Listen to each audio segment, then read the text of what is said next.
Hello అందరికీ. Welcome to our channel. ఈరోజైతే గనక మనం బీరకాయ పచ్చడనమాట. బీరకాయలు మొన్న సంతలోంచి తీసుకొచ్చారండి. అవేమో ముదిరిపోయినాయి. ఏం చేయాలా అని చెప్పేసి ముక్కలు కోసి మౌనంగా 3 నిమిషాలు ఆలోచించాను.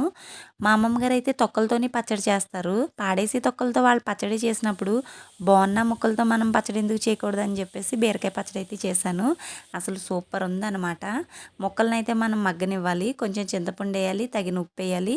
అవి బాగా మగ్గిన తర్వాత మనం ఏం చేయాలంటే మిక్సీ జార్లో లైట్గా మనం పేస్ట్ అయితే చేయాలి. తాలింపు పెట్టుకుంటే పెట్టుకోవచ్చు, లేకపోతే లేదు. నేనైతే తాలింపు అయితే పెట్టలేదు, కానీ టేస్ట్ అయితే కనుక చాలా బాగుంది. మీరు ఎప్పుడైనా బీరకాయ పచ్చడి చేయాలంటే కనుక ఈ రకంగా చేసుకోండి.